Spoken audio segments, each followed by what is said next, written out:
Hello students, welcome back to EdUp. This is Ranjan from Team EdUp. Dear students, in the last class we have discussed what is a network theorem and how to apply a network theorem to solve a network very easily, and we have covered what is your superposition theorem and how to apply a superposition theorem when a network is consisting of number of independent sources. Now in this lecture we will be discussing some more important network theorems, that is your Norton's theorem, Thevenin's theorem, and what is your maximum power transfer theorem. So this will be your last lecture regarding this network theorem, and after that we will be solving MCQs related to that theorem in the subsequent lecture, and that will be your last lecture. Then after that we will start a miscellaneous electrical question series. So if you have watched all the lectures, then mandatorily attempt this test series so that we can judge your preparation. Okay, now let's start today's lecture. What is Thevenin's theorem? Thevenin's theorem states that a linear active RLC network which contains one or more independent or dependent voltage or current sources can be replaced by a single voltage source of magnitude VOC, that is open circuit voltage, in series with its equivalent impedance. Okay, Z equivalent.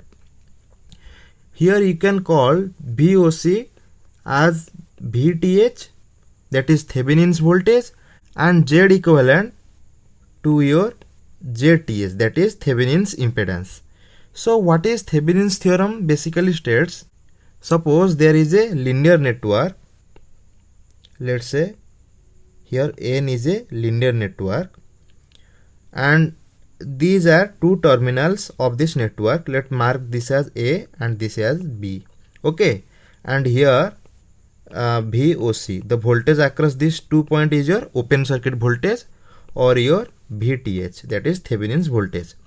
So this network can be redrawn into, here the VOC, that is open circuit voltage source, with its resistance or impedance, that is Thevenin's resistance, in series. Okay, so this network is equivalent to this network. Okay, so here the Thevenin's resistance is the equivalent resistance between the point A and B, and VOC is the open circuit voltage between the point A and B. Now one important point is that how to determine your open circuit voltage or Thevenin's voltage. So see, the Thevenin's voltage can be calculated by just removing your load resistance through which we are intending to calculate the voltage or current. Simply we have to open that load, then after that we have to apply your fundamental circuit analysis, that is Ohm's law or KVL or KCL or any fundamental your network theorem, and by applying the network theorem we can calculate this VOC, that is open circuit voltage. Now after that we have to calculate your Thevenin's resistance, that is your equivalent resistance between the point A and B. So how to calculate? See, while applying Thevenin's theorem you may come across three different cases. So in first case, how to determine your RTH? See, RTH equal to your R equivalent, that is in the first case, suppose the network is consisting of only independent voltage or current sources. In that case we have to determine the R equivalent just by removing all the voltage source and all the current source. Okay, and after that we have to apply the series equivalent or the parallel equivalent or any other combinations to find R equivalent. And I told you in the last lecture that the voltage source can be removed by just short circuiting the branch, and the current source can be removed by opening the branch. So this R equivalent can be calculated by doing the same process that we have discussed in the last class. Okay, so in the second scenario, in the second case, this RTH can be your V open circuit divided by your I short circuit. And when this we have to calculate, see, when the network is consisting of both dependent as well as independent sources, then we have to find the open circuit voltage across the load and the short circuit current that flows through the load. Means we have to short circuit the path in which the load is present. That is, suppose there is a load which is present between the point A and B. Now we have to calculate the short circuit current. That is, here this is a short circuit path. So we have to calculate this ISC, that is short circuit current, when the network is consisting of both dependent as well as independent sources. Okay, so this is your second scenario. And in third case, when the network is consisting of only dependent sources. Okay, so when the network is consisting of only dependent sources, means there is no excitation, so we have to put an external voltage source. Okay, let's say, first let me erase this one.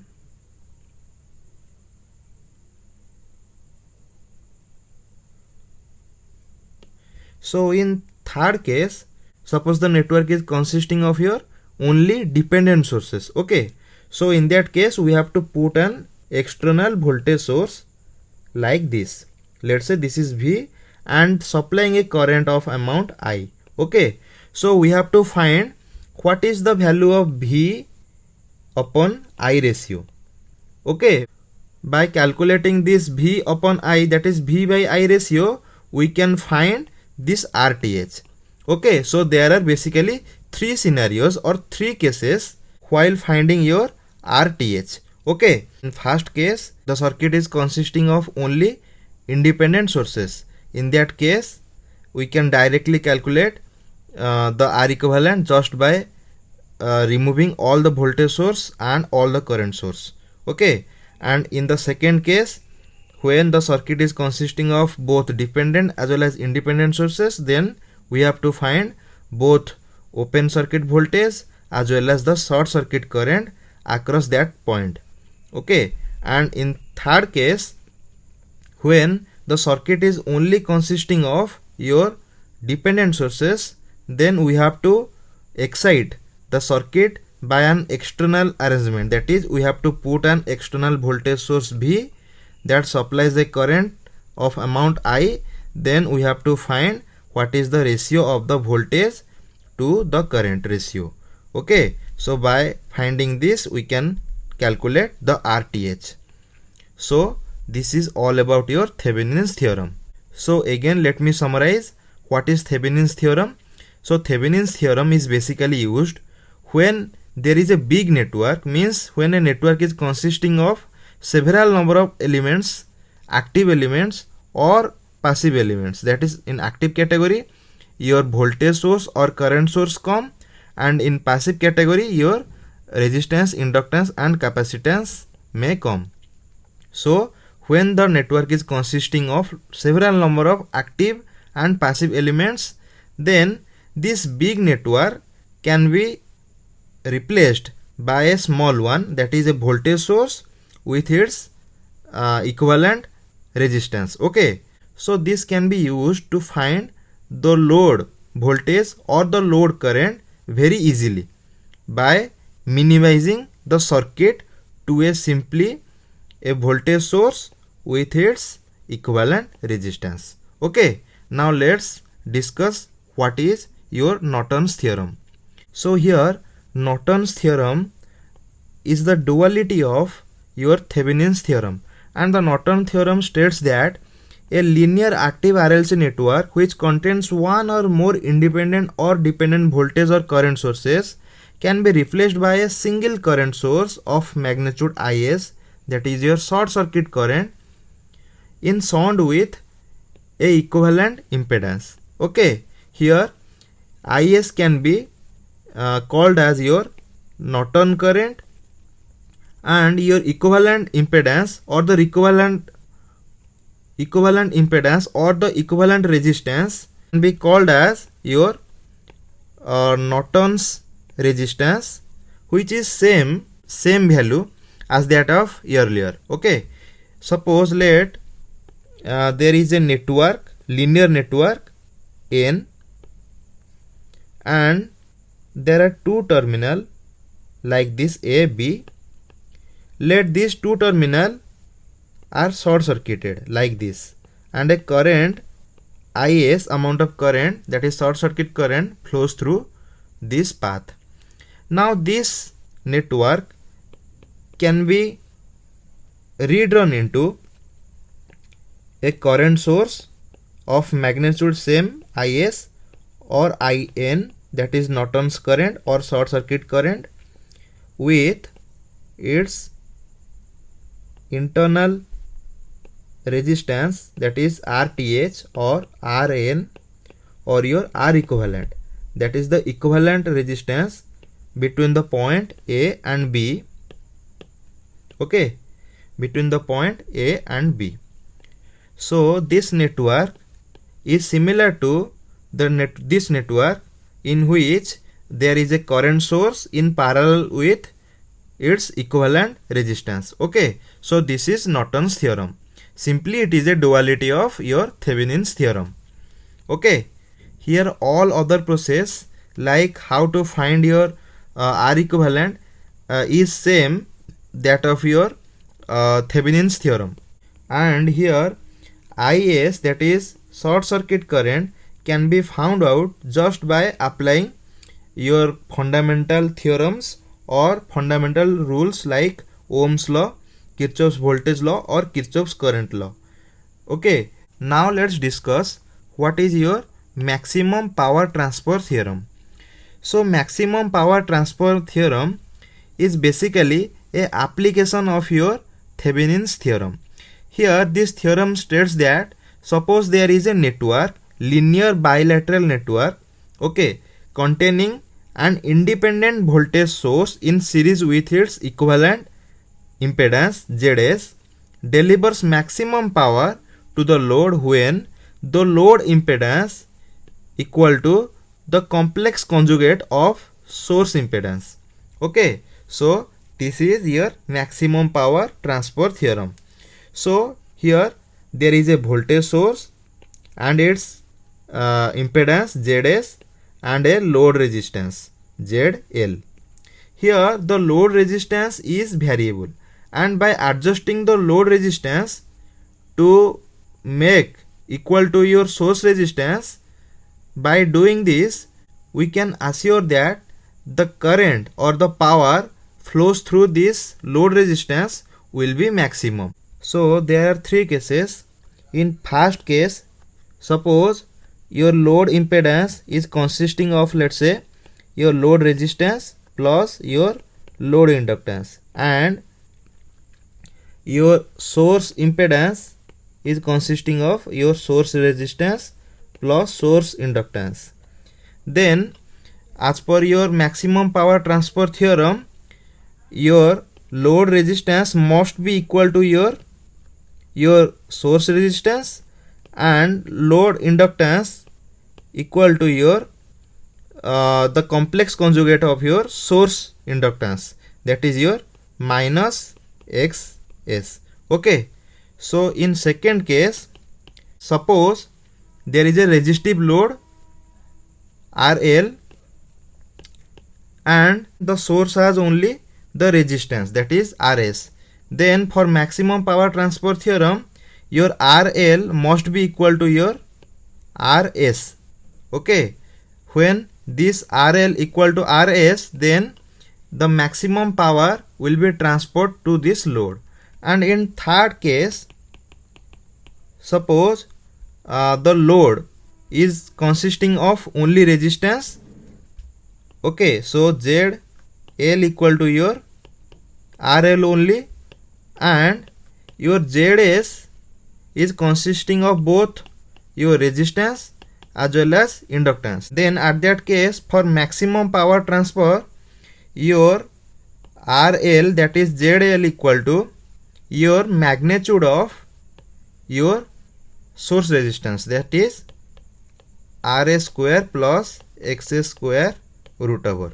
Okay, so these are all three cases depending on the nature of your ZS and ZL, that is source impedance and load impedance. So you need to remember all these cases.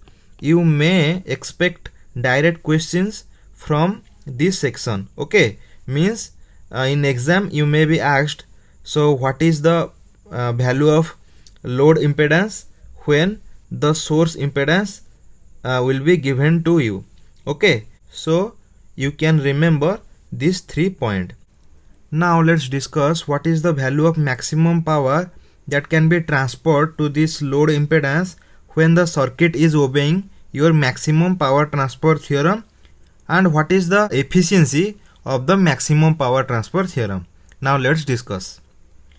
So what is your P max, that is the maximum power that can be transferred or absorbed by the load.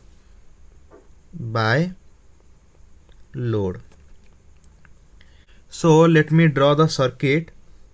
Let's say this is a voltage source of VOC magnitude or VTH, and this is its internal resistance, let's say RTH or R source,